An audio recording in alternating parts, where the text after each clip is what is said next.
스승님, 모세는 어떤 사람의 형제가 자식 없이 아내를 남기고 죽으면 그 사람이 죽은 이의 아내를 맞아들여 형제의 후사를 일으켜 주어야 한다고 저희를 위하여 기록해 놓았습니다.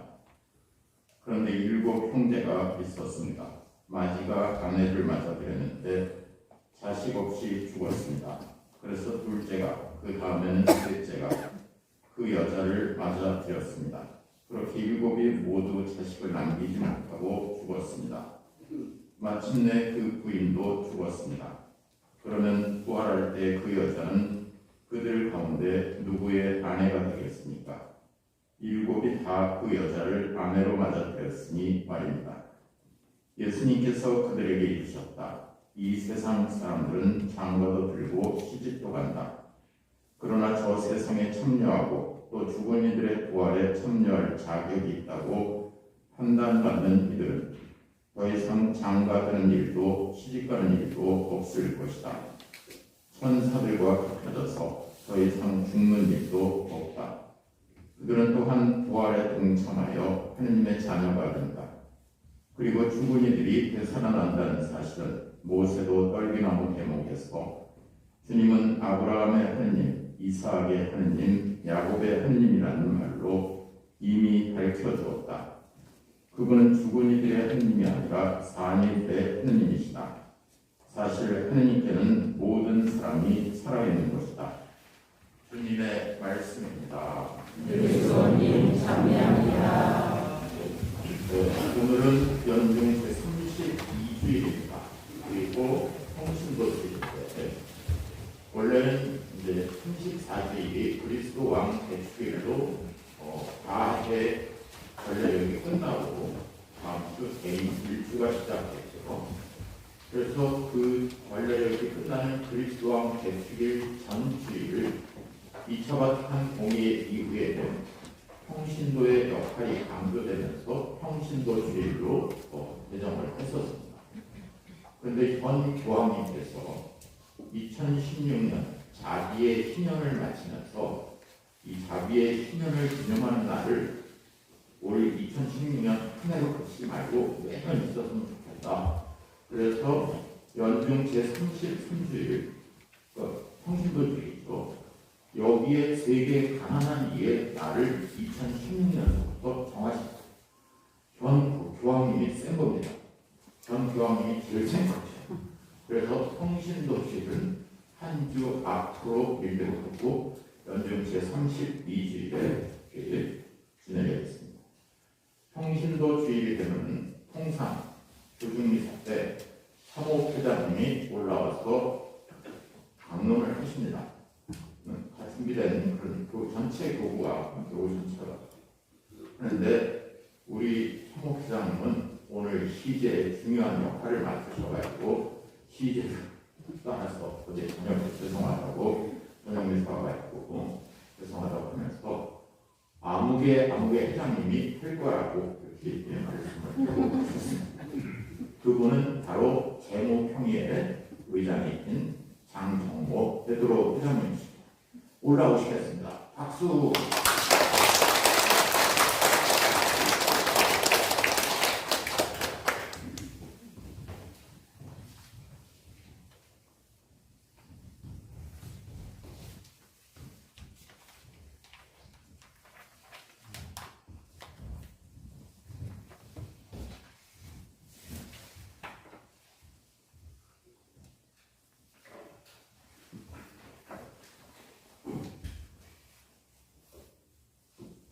참배스님,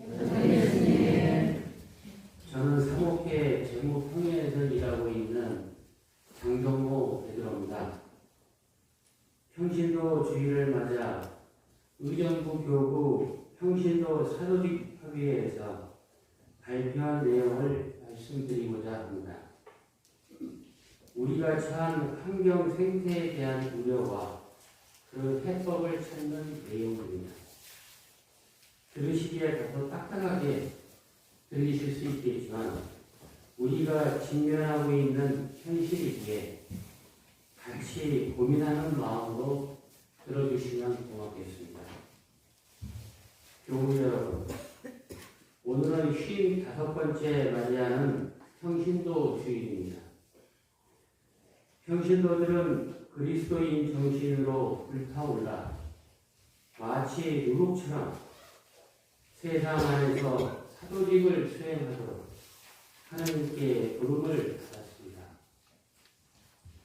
이에 따라 우리는 주님의 구원 사명에 동참하라는 그리스도의 목소리와 성령의 인도에 기꺼이 응답할 수 있어야 하겠습니다. 우리는 지난 3년간 코로나 바이러스 감염병으로 육체적이고 정신적으로 큰 고통을 겪었습니다.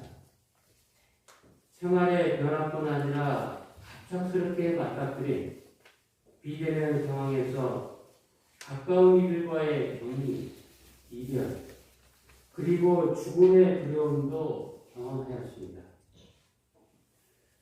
위드 코로나 단계에 접어든 지금 우리는 지난 3년간 어떻게 신앙생활을 하며 보냈는지 돌아보고 있습니다. 안타깝게도 아쉬운 점과 부족한 점이 많았음을 고백하게 됩니다. 팬데믹이 언제 종식될지 여전히 불투명한 상황이긴 하지만 그럼에도 저희가 할 일은 분명합니다. 우리 교구는 코비드19 팬데믹에 대응하기 위해서 팬데믹 초기에 신자 의식 조사를 실시하고 제16차 세계 주교 신호들을 준비하기 위한 경청 모임을 통해서 우리가 과연 함께 걸어가는 교회인지 시대의 징표를 잘 읽고 그에 응답하는 교회인지 성찰하고 식별하였습니다. 그 결과 하나님 백성인 우리 모두는 각자의 삶을 교회의 삶과 일치시키고 그리스도인의 사명에 동참해야 한다는 사실을 확인할 수 있었습니다. 신앙생활과 사회생활을 일치시키는 것이 그 어느 때보다 절실한 때라는 것도 깨달았습니다.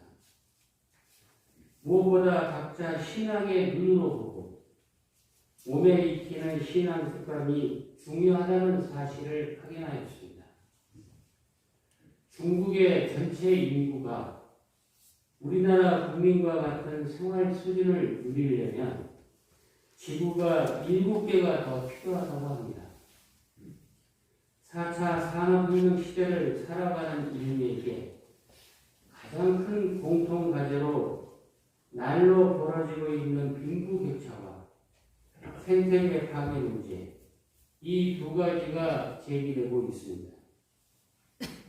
첫째, 빈부격차 문제는 현존 인구의 10%에 이르는 8억 명이 굶거나 영양부족 상태로 살아가는 모습에서 드러나고 있습니다. 둘째, 생태계 파괴 문제는 지구온난화, 물부족, 사막화, 그리고 생물종의 멸종으로 나타나고 있습니다.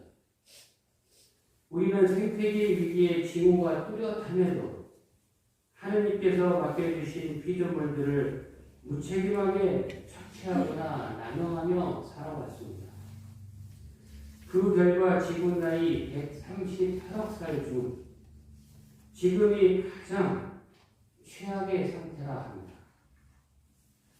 이런 변화는 계절마다 우리 삶에서 실감나게 체험되고 있습니다. 올 한 해 전 세계에서 들려온 장기간의 폭염, 가뭄, 빙하 해질, 건조한 지역의 폭우, 산불 소식 등이 그 예입니다. 사계절이 뚜렷한 우리 기후도 점차 아열대 기후로 바뀌어가는 것을 체감하고 있기도 합니다. 이처럼 지구 어느 곳을 막론하고 일어나는 기후변화의 징후들은 당혹스럽지만 합니다. 지구는 현재 지난 200만 년 가운데 대기 중 이산화탄소 농도가 가장 높은 단계에 이르렀습니다.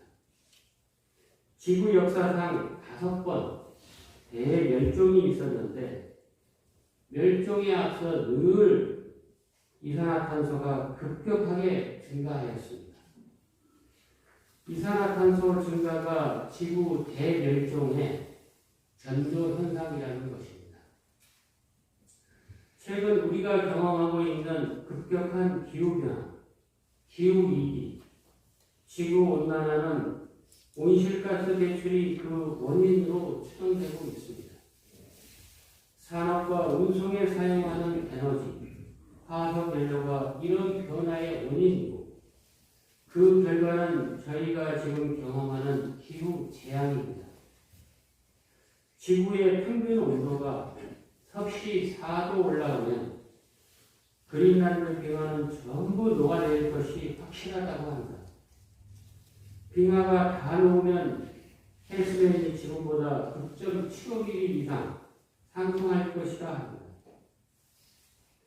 그러면 세계 주요 도시의 3분의 2와 미국 플로리다주 전체가 물에 잠길 것이라 합니다.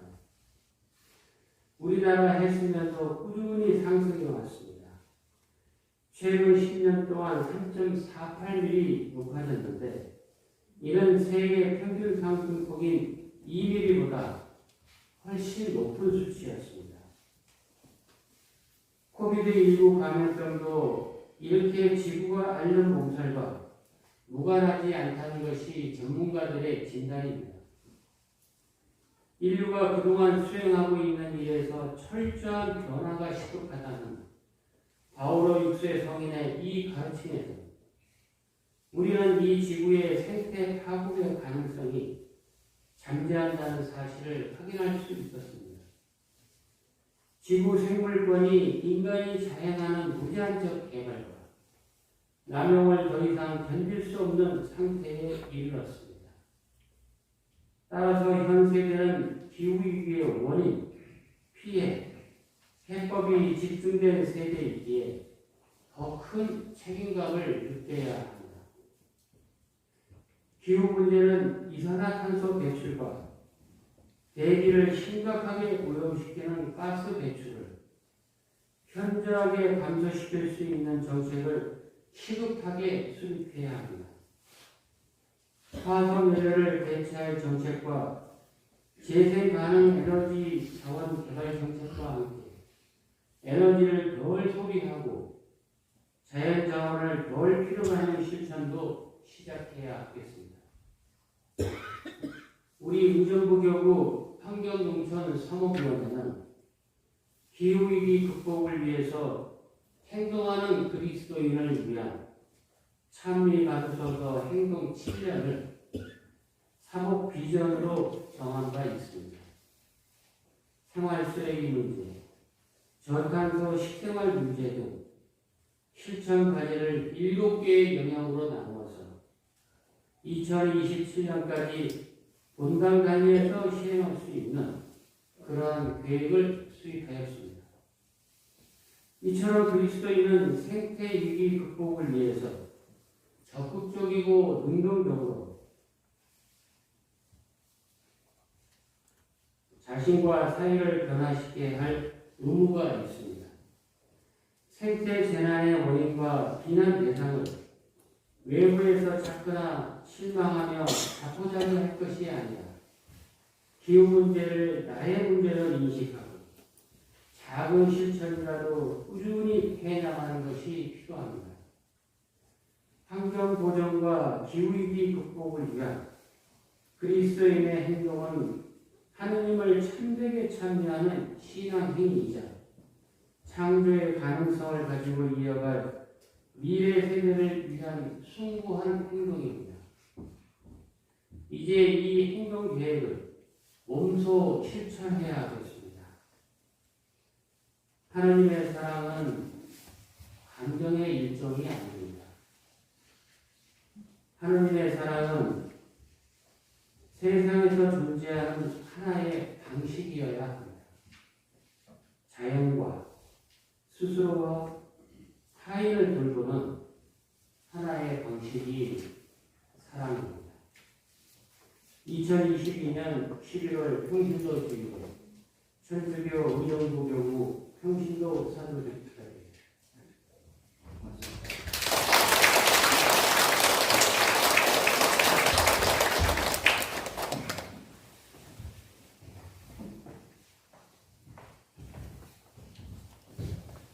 평신도 사도직 협의회에서 모든 신자들에게 알려드리는 말씀이었습니다. 생태 환경, 기후 이런 것에 대해서 같이 고민을 해야 되기 때문에 작년서부터 우리 본당에서도 생태 환경 분과가 신설됐습니다. 과목회. 제가 와서 첫 해에는 민족 화해 분과를 설립해가지고 한 3년 동안 공을 많이 들여가지고 올해는 민족 화해 분과가 제대로 돌아가는 모습이 보였어요.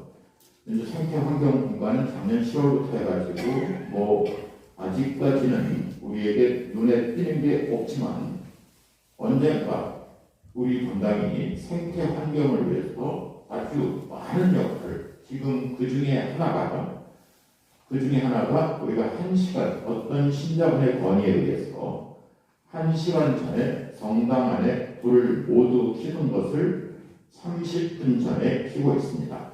그러면 그것이 전기요금이 일단 전기요금도 줄어들고 그리고 그것이 바로 생태 환경을 본당 차원에서 실천하는 것입니다. 일찍 성당에 오시는 분들은 불편할 수도 있고 껌껌하고 그럴 수도 있지만 조용한 가운데 묵상하고 30분 전서부터 책을 읽고 그럴 수 있도록 하여튼 그런 작은 것 하나에서부터 실천을 해나가는 그런 생태 환경을 위해서 평신도 주일 강론을 2가지가 있는데 제가 그 생태 환경에 관한 것을 좀 해달라고 부탁을 드렸습니다. 그래서 그게 잘 될 겁니다. 그 다음에 이제 우리가 아까도 미사를 시작하면서 말씀드렸던 이태원 사상자라고 불렀었어요. 처음에 한국에서.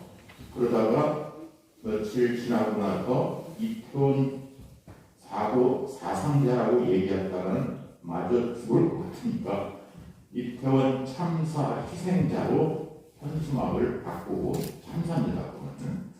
그거는 그 사람들이 잘못해가지고 우리가 실버암석이 무너진 것이 그 사람 잘못인 줄 아느냐? 너희들도 다 그렇게 될 수 있다. 이게 성경에도 나오죠. 그래서 참사 희생자고 그리고 추모를 해야 되는 거죠. 언제까지 우리는 추모만 하면서 살 거예요. 이태원 참사 희생자들을 기억하면서 이 미사를 정성껏 봉헌하도록 합시다. 모두 일어나서 사도